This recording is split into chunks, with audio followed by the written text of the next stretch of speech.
Então, a gente falou muito sobre a herança, né? Então, a gente falou sobre a importância da gente ter esse coração, né? De que a nossa próxima geração seja impactada por tudo que a gente recebeu e tudo que a gente gerou. Então, não é possível, né, que a gente não tenha isso em mente, né? Uma vez que Deus tem em mente isso para cada um de nós, amém? Então, a gente viu que o reino de Deus nunca muda, né? Ele está sempre expandindo. 2 Reis 13, 21, diz assim: sucedeu que enterrando eles um homem, eis que viram uma tropa, e lançaram o homem na sepultura de Eliseu. E caindo nela o homem, e tocando os ossos de Eliseu, reviveu e se levantou sobre os seus pés. Eu não sei o que vocês pensam sobre esse versículo, mas eu acho ele incrível. Ninguém orou pelo homem. 2 Reis 13, 21, né? O Eliseu estava mais que morto, eram ossos do Eliseu. Ele estava para lá de morto. Ele estava para lá de morto, né?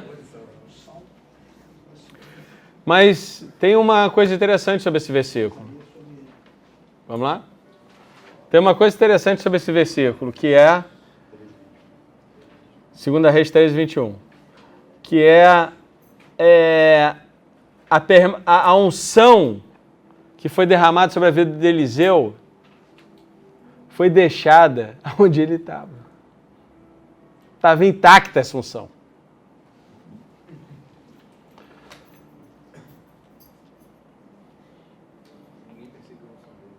As pessoas não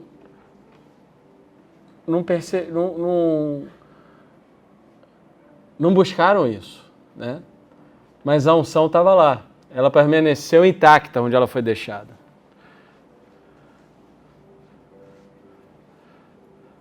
E eu creio que existem outros domínios de unção que foram deixados em alguns lugares que precisam ser desenterrados de novo. E a gente precisa continuar a partir desse ponto, da onde as pessoas receberam essa revelação. A gente viu que a herança são revelações que foram deixadas.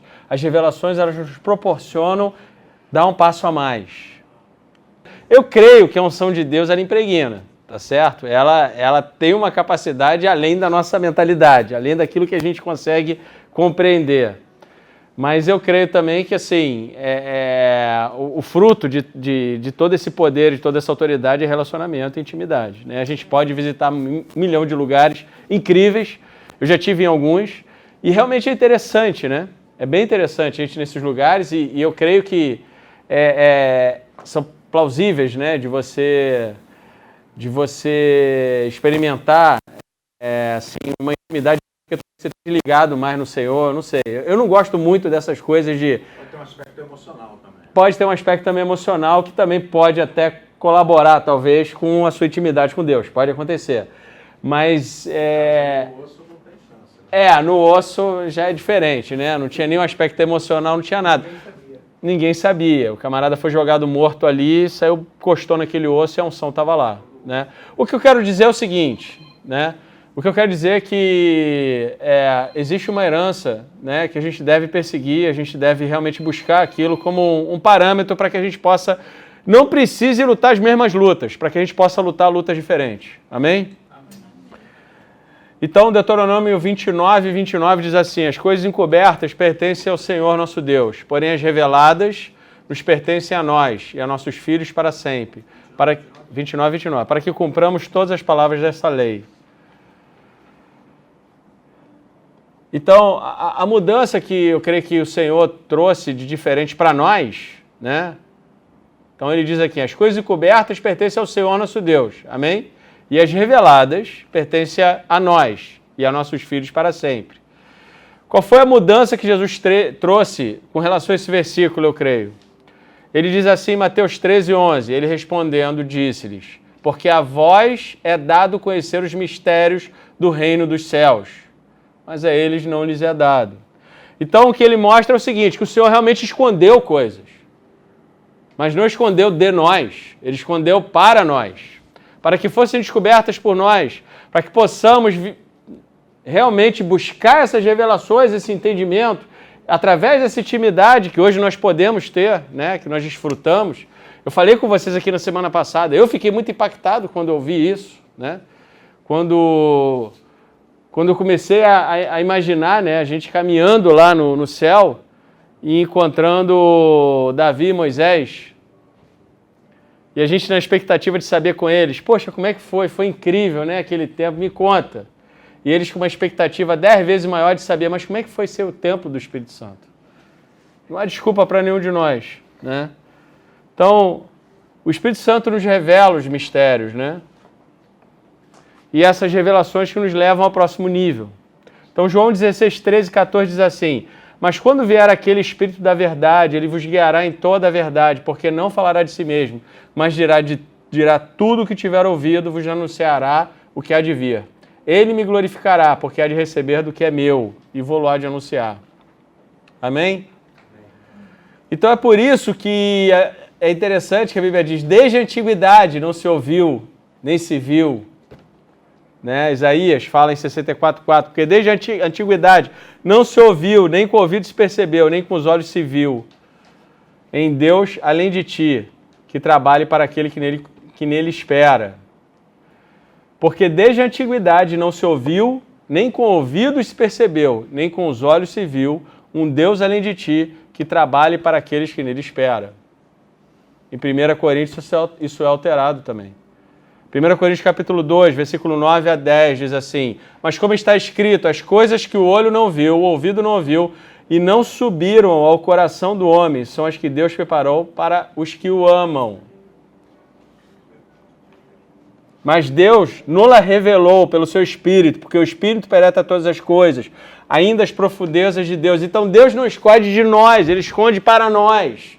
Ele escondeu para que nesse tempo nós pudéssemos compreender e entender a natureza dEle, o caráter dEle. O que Ele deseja quando Ele olha para a terra, que Ele olha, o que Ele deseja fazer, o que Ele deseja manifestar, o que Ele sonha para cada um de nós. Então Ele não escondeu de nós, Ele escondeu para nós. Amém? A glória de Deus é encoberta em cobrir as coisas, mas a glória dos reis é esquadrinhá-las. Provérbios 25, 2. Então a realeza do crente vem à superfície, quando a gente se dá conta. Que a gente tem acesso legal ao palácio. Que a gente habita no palácio. Que as coisas ocultas de Deus começam a ser compartilhadas. É interessante isso, eu acho isso muito interessante, porque quando você tem os segredos de Estado, você tem aquelas coisas que só o presidente sabe. Você tem aquelas coisas que só a sua equipe sabe. Só o time do presidente sabe. Que são passados de presidente para presidente a 7 chaves. Ninguém mais pode saber o que está fora dessa sala.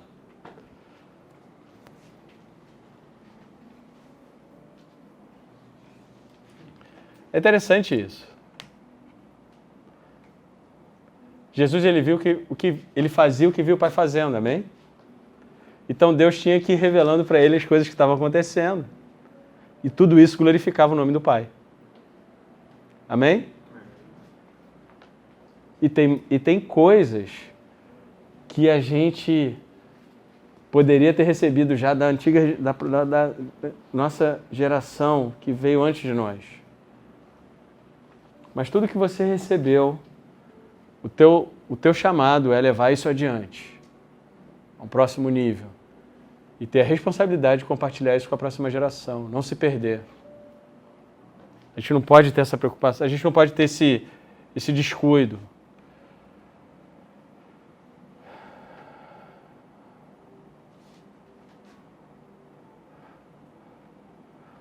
Então, para que Deus nos dá acesso a esses segredos? Para a gente gerar solução, governo, economia, família, educação, ciência, arte e tantas outras áreas, né? Por que isso? Porque foi Ele que inventou a vida humana. Foi Ele.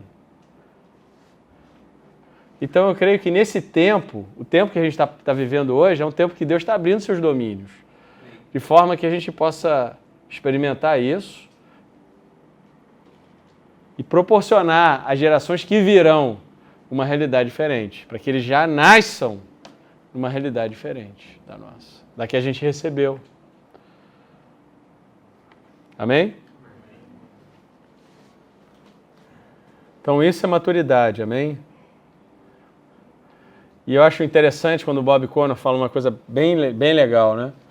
Que essas revelações, elas são para empoderar os filhos de Deus, para trazer avivamento, transformar cidades, equipar o corpo de Cristo e caminhar, né? Que a gente possa, o corpo de Cristo possa caminhar nessa unção e glorificar o nome de Deus. E é interessante que Deus, toda a história da humanidade culmina num casamento. E nós somos a noiva, o corpo de Cristo. Amém?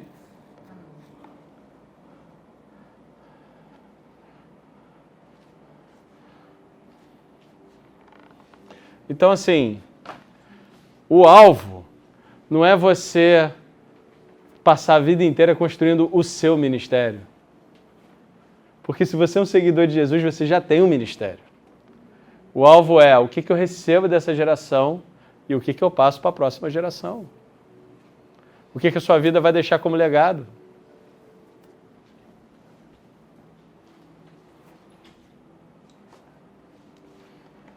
Êxodo 20:12 diz assim: honra teu pai e tua mãe para que se prolonguem os teus dias na terra que o Senhor Deus te dá. O Senhor teu Deus te dá. Honra teu pai e tua mãe. Honra é essencial, né? A gente fala isso toda hora, é fundamental. É a chave para você poder entrar nos locais, para você ter acesso às áreas de influência. A honra é fundamental. Tinha um monte de profetas dizendo toda hora para Eliseu: volta para tua casa, cara. O que você está fazendo aí? Acabou, chegou. O próprio Elias falava para Eliseu: vai embora, fica aqui. Ou fica aqui. Aí falou: não. Tem uma carruagem de fogo. Quando o Senhor for levado, eu vou estar de olho aberto. Vou estar lá. Por quê? Porque ele estava determinado a honrar uma solicitação do seu pai espiritual. Que era: se você me ver subir... O cabra estava lá e falava assim: não, fica aí. Não, que fica aí o quê? Eu vou contigo. Onde você for, vou. Não, fica aqui agora com teus amigos. Pô, fica aí, vai ter uma rodada aí de Netflix, filme novo. Não, nem pensar. Você vai pro outro lado do Jordão? Vou também. Ó, eu vou no banheiro ali. Tô perto. Tô por aqui.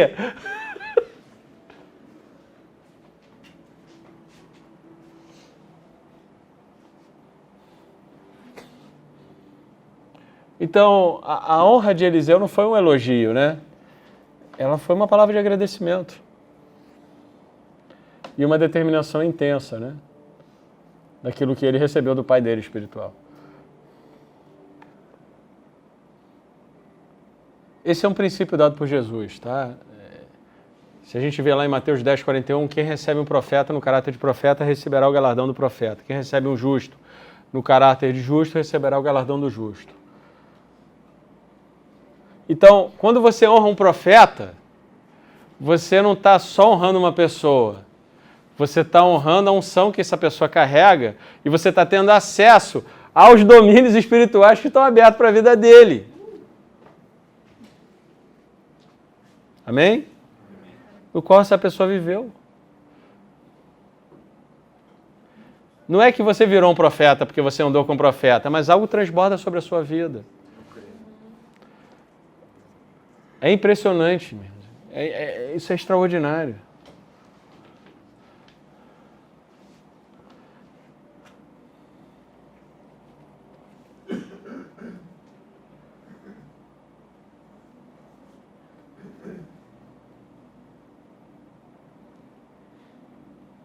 Você sempre vai usar o que você sabe que tem. E a nossa herança foi comprada na cruz. Está lá. Você só precisa olhar e ver. E tomar posse. Porque você sempre vai usar Aquilo que você sabe que tem. Se você tiver R$1 bilhão na sua conta e você não souber, você não vai poder usar. Você não vai usar.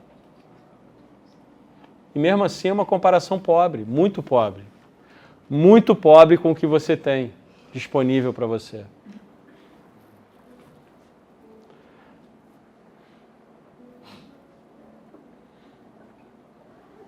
Eu tive uma pessoa que trabalhou comigo com câncer. R$1 bilhão não curaria o câncer dela. 2 bilhões não curaria o câncer dela. E não curou. Nenhum dinheiro no mundo curaria o câncer dela. Mas o que nós carregamos curou o câncer dessa pessoa. Aleluia. Amém? Aleluia. Então o que eu e você carregamos vale muito mais do que dinheiro. Mas o que a gente valoriza mais? Onde a gente gasta mais o nosso tempo? Onde a gente dá foco?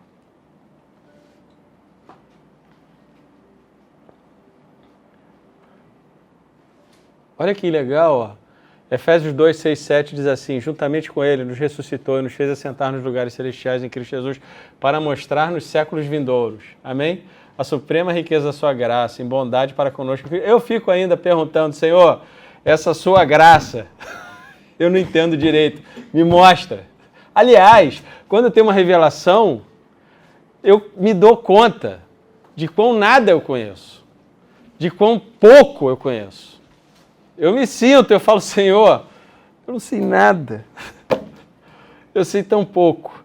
Às vezes ele abre uma janela para mim, eu olho e falo, meu Deus. A Bíblia está dizendo aqui, ó, para mostrar nos séculos vindouros. São eras. Para a gente ter uma noção da riqueza que é a graça de Deus. Eras. Séculos, séculos e mais séculos.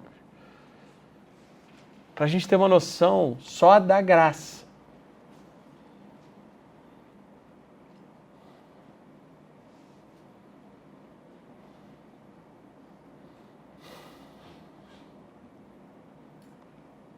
Então, quando você honra, uma unção é liberada sobre a sua vida.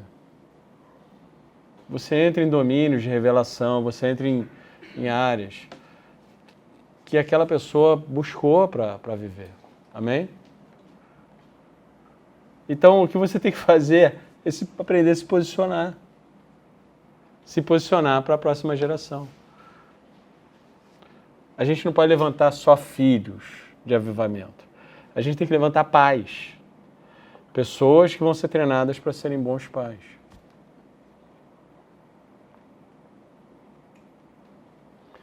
E uma coisa que eu queria deixar com vocês, que eu acho importante, muito importante, cada um de nós deve ser capaz de alimentar o próprio fogo da paixão por Deus.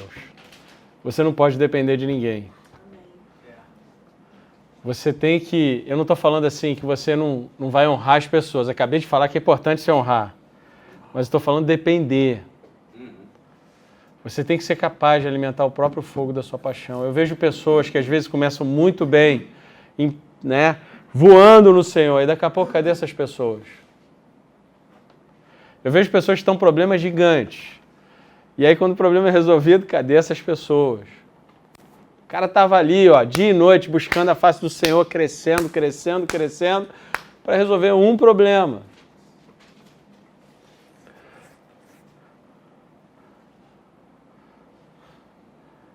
Se você pretende deixar algo para alguém, você tem que estar disposto a trabalhar duro. Se você pretende deixar algo para alguém, se você pretende deixar uma herança, esteja disposto a trabalhar duro. Pode falar. Sobre isso que você falou de alimentar o próprio fogo, é o fogo de Deus, da paixão de Deus por Deus. Né? Eu vejo assim, dois cenários. Um é aquele que o cara acha que tem que ficar sozinho em casa. E não é isso. Agora, eu acredito que você está falando é ter responsabilidade, né? Com o seu próprio relacionamento com Deus. Isso aí, é ter responsabilidade com o seu próprio relacionamento com Deus. Tem gente que depende dos outros. Eliseu não dependia de Elias. Ele escutou do Elias o seguinte: se você me ver subir, o que você me pediu uma coisa difícil, mas se você me ver subir, você vai receber o que você me pediu. Tá certo? Então, assim, o que ele fez? Ele honrou essa palavra que ele recebeu de Elias, confiando que ele era um homem de Deus, confiando que ele era um profeta daquela geração. E aí ele simplesmente colou no Elias. Eliseu colou no Elias, tá certo? Mas de quem ele dependia? De Deus. Ele dependia do Senhor. Mas ele honrou a palavra que ele recebeu daquele profeta que era o pai espiritual dele. Porque assim, principalmente aqui na nossa esfera da religião, a gente viu durante algum tempo no Brasil surgindo esse movimento dos desigrejados, que eram pessoas que achavam que não precisavam estar em comunhão, que poderiam... Não é nada disso. Comunhão é vital. É outra coisa. Comunhão é fundamental, é importantíssimo.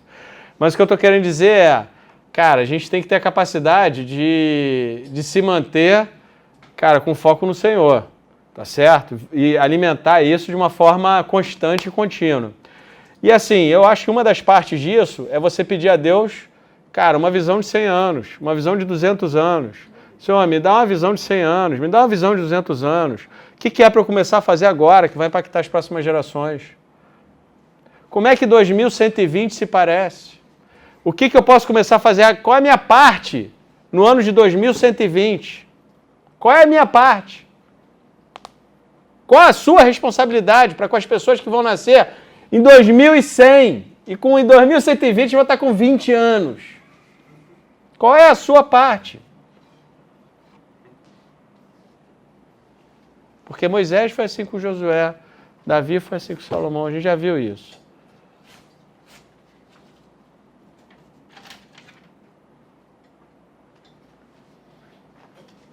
E se a gente tiver esse entendimento de que o Senhor esconde para nós e não de nós, então a gente vai ter a disposição de buscar essas revelações. Porque há muitas revelações, gente. Eu acabei de ler para vocês aqui que só a graça de Deus, são séculos. E séculos. E eras. Falei de séculos, são eras. O que são eras? Eu nem sei o que são eras. Eu sei que é muito tempo. Talvez dando um exemplo um pouco... Tangível. Material, isso. Porque... Por exemplo, se ele inventa uma vacina, ele impacta hoje, muitos anos depois de morto. Pois é. A vida dele tem impacto hoje, muito depois de morto. Exatamente. Então, uma pessoa que descobriu uma vacina mudou, né, a nossa saúde, né, porque ele existiu. Está morto, né, mas ele continua impactando as gerações. Ainda que você não conheça ele, mas a vida dele teve um propósito específico e ele alcançou esse propósito. Praticamente vai ser um infinito, né? Quando estiver nascendo gente, vai tomando vacina, vai ter... Isso.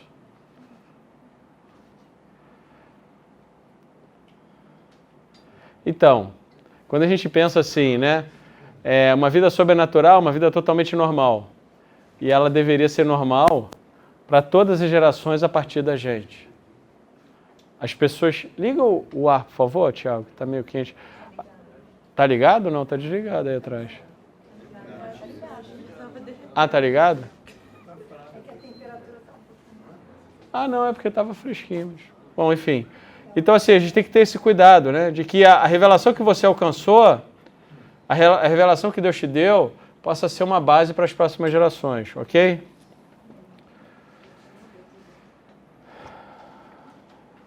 Cara, a gente vai mudar um pouco de tópico, né? Falar um pouquinho de aliança, falar um pouquinho de relacionamento. Então, falar um pouquinho de corpo, né? Tem pessoas, né, que pensam sobre isso, né? Falar, mas eu não vou trabalhar em equipe, né? Eu vou trabalhar sozinho. Atos 19, 11 e 19, ele fala sobre, e Deus pelas mãos de Paulo fazia maravilhas extraordinárias. Eu entendo que tem pessoas que têm dificuldade de submissão, que passaram por traumas. Eu entendo isso. Mas para você avançar no reino, irmão, você tem que estar submisso a uma autoridade. Faz parte de um princípio bíblico, tá? Então a gente vai ler aqui que interessante aqui, ó, a diferença de quem está submetido a uma autoridade e quem não está. Atos 19, 11 e 19 diz assim, e Deus pelas mãos de Paulo fazia maravilhas extraordinárias. Esse é um dos versículos para mim que são um mistério, né? Tem uma versão que diz fazer milagres extraordinários. Milagres já são extraordinários. O que esse autor, né? O que Lucas viu? Que ele falou, caraca, eu preciso botar mais alguma coisa. Só milagres não dá. Isso é, sei lá o que é isso. Isso é milagre e é extraordinário. São os dois. Mas todo milagre é extraordinário, né? De sorte que até os lenços e aventais se levavam do seu corpo aos enfermos, e as enfermidades fugiam deles. E os espíritos malignos saíam. Os espíritos malignos saíam. Gravou isso? Ok. E alguns dos exorcistas judeus ambulantes tentavam invocar o nome do Senhor Jesus sobre os que tinham espíritos malignos, dizendo, esconjuro-vos por Jesus a quem Paulo prega. Então eles ficavam lá, sai em nome de Jesus, sai em nome de Jesus. E os que faziam isto eram 7 filhos de Seva, judeu, principal dos sacerdotes. Respondendo, porém, o espírito maligno disse, conheça Jesus e bem sei quem é Paulo, mas vós, quem sois? E saltando neles, o homem que tinha o espírito maligno, assenhorando-se de todos, pôde mais do que ele, de tal maneira que nus e feridos fugiram daquela casa. Tomaram a coça a todos que habitavam em Éfeso, tanto judeus como gregos, e caiu temor sobre todos eles. E o nome do Senhor Jesus era engrandecido. E muitos dos que tinham crido vinham confessando e publicando seus feitos. Também muitos dos que seguiam artes mágicas trouxeram seus livros, os queimaram na presença de todos, e feita a conta do seu preço, acharam que montava 50.000 peças de pratas. É surpreendente, né? Que um lenço de um homem que estava submisso a uma autoridade, portanto carregava autoridade, era infinitamente mais poderoso do que 7 homens, filhos de Seva, pessoal capaz, que ficava ali, sai em nome de Jesus, sai em nome de Jesus, sai em nome de Jesus. Esse Jesus que o Paulo prega. Um lenço. Carregava mais autoridade do que 7 pessoas, que aliás tomaram uma coça. Por quê? 2 razões, né? Paulo estava seguindo sua missão. Atos capítulo 13. Ele foi comissionado por Deus. E ele estava em obediência. E foi comissionado também por outros irmãos. Ele estava sujeito à autoridade. E a autoridade que você se submete é a autoridade que você carrega. Entendeu, Teco? Ele foi comissionado com poder e autoridade, a segunda coisa. E ele estava numa esfera de influência espiritual que Deus colocou ele. Efésios 2:20. E estava edificado sobre os fundamentos dos apóstolos e dos profetas. Estava submisso, Efésios 2:20. Onde Jesus é a principal pedra de esquina, mas os fundamentos, aqueles pilares, eram os fundamentos dos apóstolos e dos profetas. Então, como é que a autoridade espiritual ela funciona, né? O Espírito Santo é o poder máximo, né? A forma máxima de poder e autoridade. A gente é convidado a trabalhar com ele. Deus comissiona até os seus anjos para fazer cumprir a vontade do Senhor, para fazer com que as coisas do Senhor aconteçam. Quando você fala para um demônio, né? Está amarrado, quem amarra? Ou quem segura, quem controla? Larga a mente dela.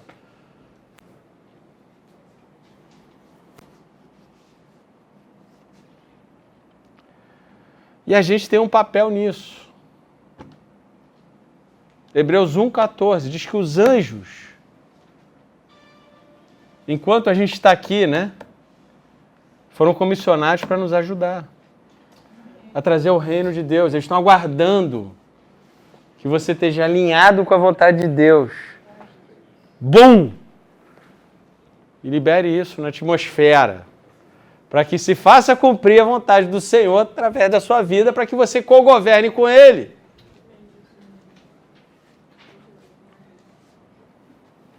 Ou seja, os anjos prestam atenção na voz do Senhor, amém? O que está escrito em Salmo 103, 19 e 22? O Senhor tem estabelecido seu trono nos céus, e o seu reino domina sobre tudo. Eu gosto disso. O seu reino domina sobre tudo. Bendizei o Senhor, todos os seus anjos, vós que excedeis em força e guardais os seus mandamentos. Salmo 103, 19 e 22. Esses são os mandamentos, obedecendo a voz da sua palavra. Obedecendo a voz da sua palavra. Amém? Então, os anjos do Senhor prestam atenção na voz que vem do céu. E a igreja é parte disso. Quando a gente declara a palavra de Deus na terra. E os anjos prestam atenção na voz da igreja. Nas orações, nas profecias, naquilo que é declarado sobre a terra. Quando alguém fala para você, a palavra tem poder? Tem poder. E a gente nem se dá conta disso. E a gente solta um monte de besteira no ar. A gente tem que saber a autoridade que a gente carrega. Olha que interessante, 1 Coríntios 11, 1 a 3, diz assim: sede meus imitadores, como também eu de Cristo. E louvo-vos, irmãos, porque em tudo vos lembrais de mim, e retende os preceitos, como vos entreguei. 3, versículo 3. Mas quero que saibais que Cristo é a cabeça de todo homem, e o homem é a cabeça da mulher, e Deus é a cabeça de Cristo. E no versículo 10 diz assim: portanto a mulher deve ter sobre a cabeça sinal de poderio por causa dos anjos. A mulher deve ter sobre a cabeça sinal de poderio por causa dos anjos.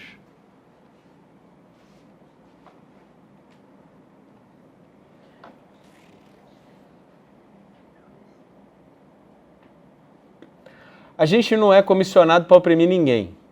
Uma pessoa não é reconhecida como apóstolo, profeta, pastor, mestre, evangelista, presbítero, bispo, né, e diácono, líder, para oprimir ninguém. Mas também a gente não é comissionado para não andar no corpo. Não faz sentido, para a gente não se submeter a ninguém. A gente tem que estar submetido, primeiro ao Senhor, obviamente. E Ele coloca autoridade sobre as nossas vidas. Eu tenho autoridade sobre a minha vida. Ontem mesmo, eu estava ligando para um pastor que é uma autoridade sobre a minha vida, perguntando para ele, olha, aconteceu um caso assim, assim, assim, assado, é recorrente. Nos últimos 3 anos, estamos tentando, papapá. O que você acha? O que você acha dessa situação? E eu me alegrei com a proposta dele, estava alinhado mais ou menos com a minha. Eu me alegrei com isso. E quantas vezes eu escutei dele? Você está errado. Mas tudo bem, pensando bem.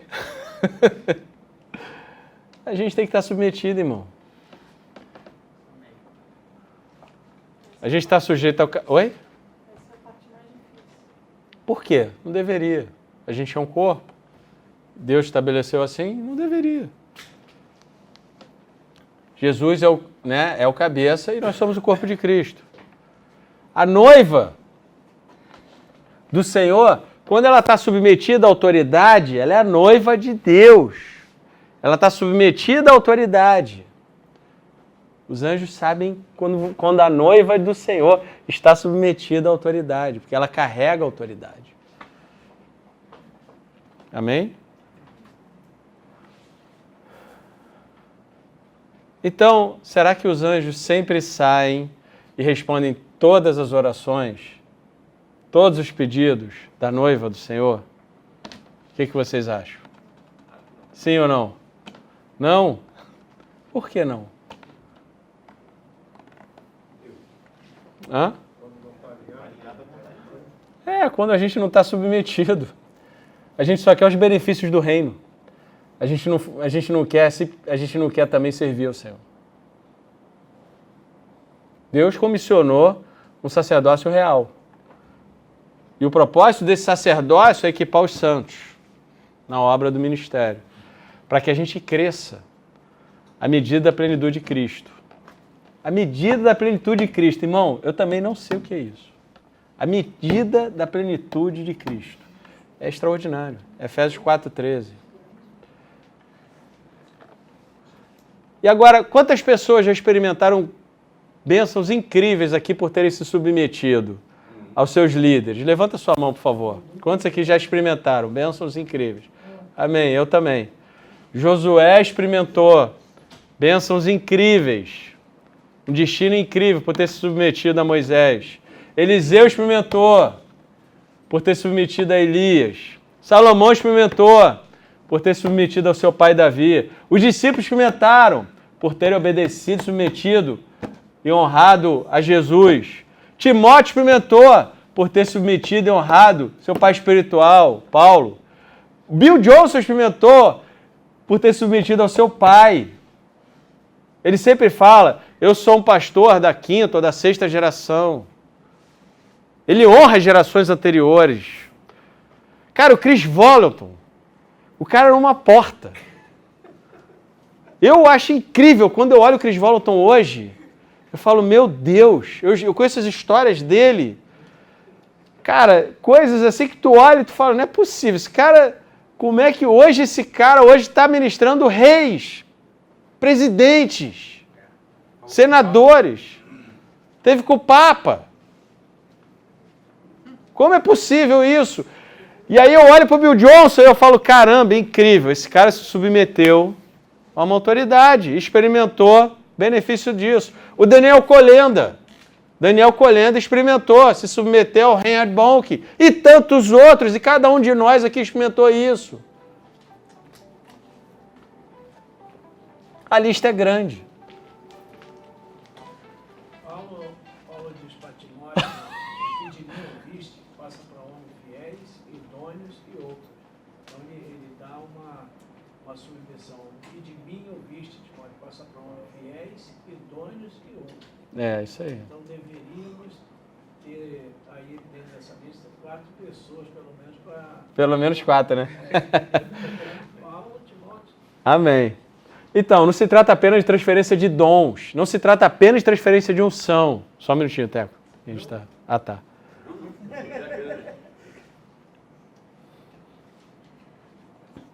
Agora, Deus é cuidadoso de quem Ele confia autoridade. Amém? Cara, eu convivo com pessoas que não têm a mesma revelação, a mesma visão que eu tenho. Mas são pessoas que são autoridades sobre a minha vida. E a gente está aqui hoje porque um dia eu perguntei para eles. E me submeti à autoridade deles. Seria possível começar isso aqui? Ah, pode começar na terça lá. Quem for, tudo bem, a gente vê. Beleza, terça-feira tá ótimo para mim. Aí minha mãe e a dona Creuza vinham. Então Deus dá autoridade para quem submete a autoridade, gente. Você quer autoridade? Se submeta à autoridade. É só você ver o impacto da vida de líderes. E que se submeteram, alguns submeteram a autoridade que nem cristãos, ou melhor, nem pessoas de Deus eram pagãos, terríveis. Olha só a vida de José. Atos 7, 18 e 19 diz assim, até que se levantou outro rei. E tem umas coisas aqui que eu acho fantásticas. Atos 7, 18 e 19 diz assim, até que se levantou outro rei que não conhecia José. Esse, usando de astúcia contra a nossa linhagem, maltratou nossos pais ao ponto de os fazer enjeitar suas crianças, para que não se multiplicasse. Olha só. O que quer dizer isso? Que é importante você estar debaixo de uma cobertura. De alguém que veio antes de você, que lutou por uma... que lutou pela sua herança, lutou pela revelação, lutou pelo seu crescimento espiritual.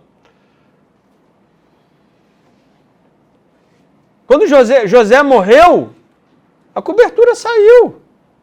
E o povo foi escravizado.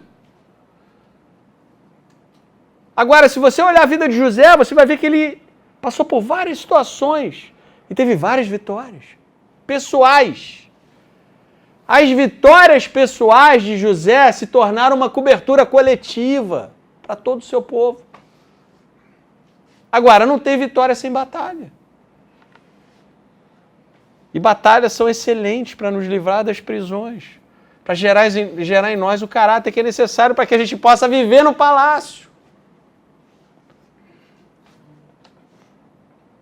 Não é Deus que fica ali, vou mandar uma batalha, vou mandar isso. Não, não é isso.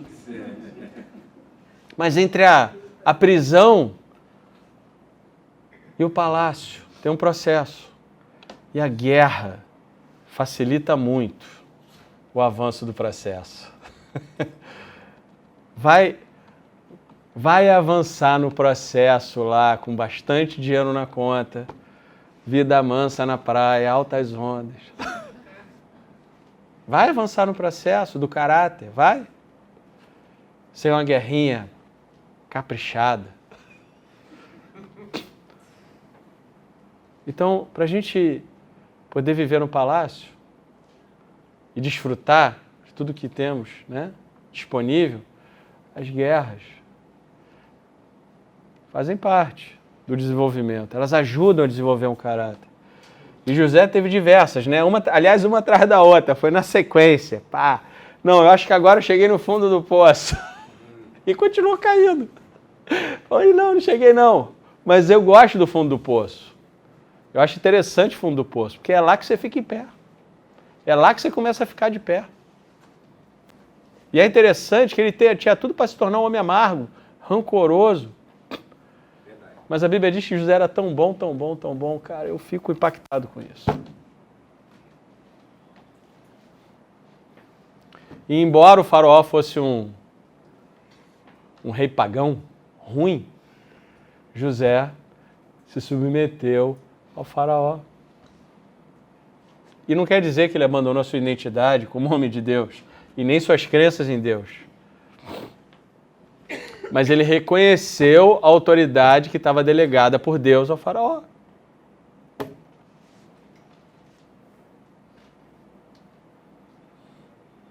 E ao reconhecer essa autoridade, ele também se tornou digno de autoridade, gente.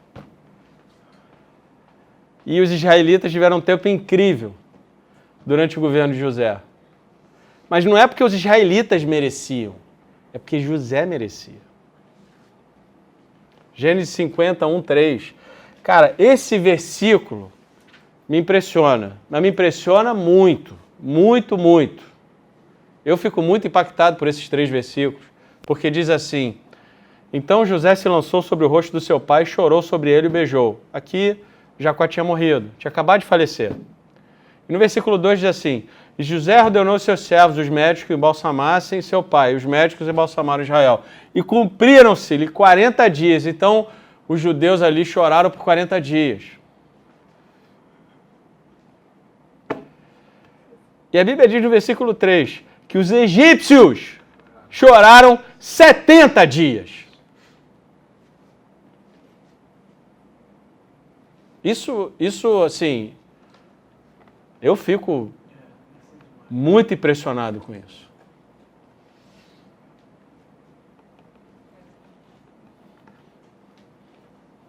Muito impactado.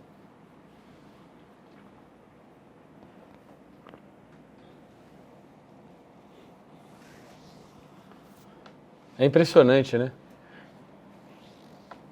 O que é você saber se posicionar no reino? Posicionamento no reino é algo estratégico, importante. Você está na sua igreja, irmão? Submeta essa autoridade. Desfrute daquela atmosfera espiritual.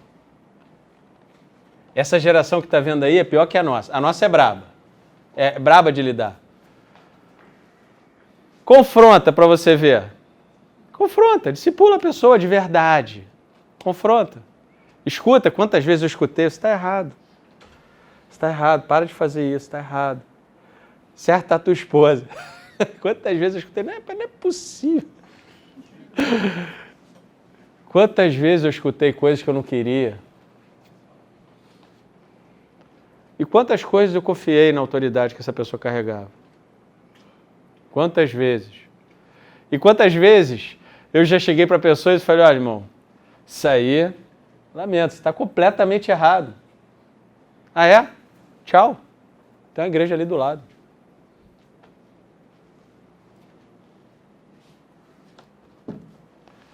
Porta da rua, serventia da casa. Boa sorte. Tenta a sorte.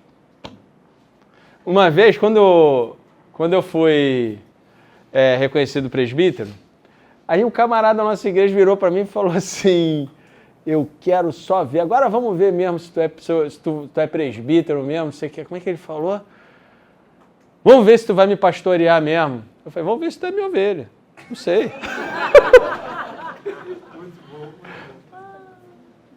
Esse camarada saiu da igreja. Eu já falei para vocês que eu não sou um bom pastor. Tem um monte de pastores aqui melhor que eu. Mas eu acho isso, gente. Eu realmente, isso foi uma coisa que eu entendi rápido. Que autoridade é uma coisa importante no reino. Se você quer autoridade, reconheça a autoridade. Mas a geração que vem aí, a nossa geração já é complicada. A que vem aí vai ser uma benção, em nome de Jesus. Amém. Porque José morreu, sobe um novo faraó. O que aconteceu? Escravidão.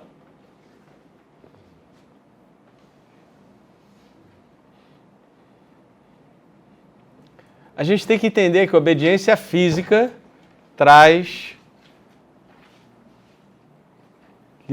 libertação espiritual e obediência física traz avanço no reino. Paulo diz que o natural vem primeiro. 1 Coríntios 15, 46, mas não é o primeiro espiritual, senão o natural, depois o espiritual. O mundo invisível é muito mais poderoso do que o visível, mas ele está esperando um posicionamento seu. Eu me lembro quando meu pai estava morrendo. Ele ficou 20 dias no hospital, ele entrou para fazer uma operação para sair em 3 dias. E aí ele ficou 20 dias no hospital e depois do 14º dia eu tinha que ir numa igreja, eu tinha combinado 6 meses antes de ir numa igreja batista lá em Angra, ou presbiteriana, não me lembro agora. E para falar da intimidade com o Espírito Santo. Aí eu estava um dia antes lá, saí do hospital, falei assim, não estou com vontade de ir, estou com vontade de ir. Mas eu combinei, eu vou. Então eu saí de casa às 7 horas da manhã. Não, eu falei assim, eu não estou com vontade de ir. Eu não me sinto capaz. Eu não me sinto, não estou nem com vontade de ministrar. Aí ele falou para mim assim, tá bom, só põe os fundamentos, explica os fundamentos e deixa que eu faça o resto. Eu fui, em obediência física. Fisicamente, eu fui lá. Tá certo? Fisicamente, eu me esforcei para estar lá. E naquele dia eu vi algo que eu nunca tinha visto antes.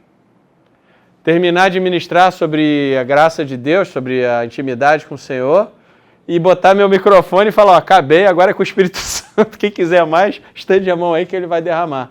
E de repente eu vi o pessoal rolando no chão, pastores, lá tinha um monte de gente, tinha gente de outras igrejas, e eu vi o pessoal rolando, tomando choque elétrico, gritando, batendo palma, e as pessoas não sabiam o que fazer, tinha gente cantando, tinha gente rindo, tinha gente chorando, por causa de uma obediência no natural, porque eu tinha feito uma agenda. Aliás, o Senhor tinha feito essa agenda, amém? Amém. Mas a minha vontade era não cumprir a agenda, claro. Eu não estava me sentindo, eu sou ser humano como qualquer pessoa.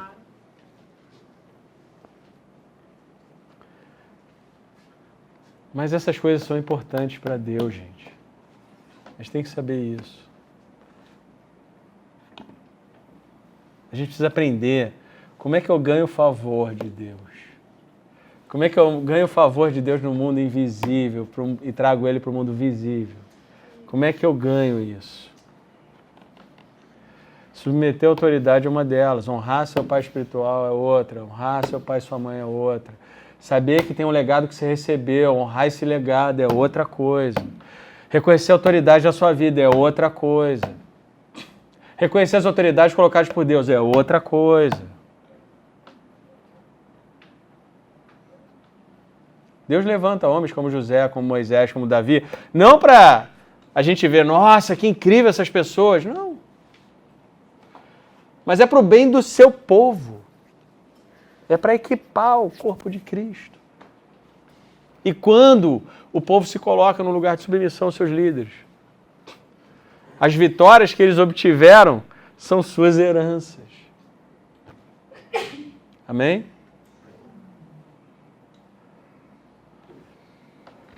A gente não foi chamado para lutar as batalhas que já foram vencidas. O reino não avança você lutando as mesmas batalhas. O reino avança quando você recebe os despojos da batalha que já foi vencida e segue adiante. Amém?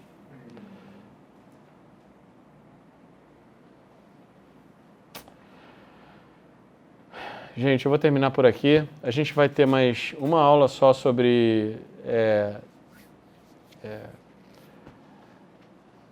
essa mentalidade de rei e sacerdote. A nossa aula vai ser...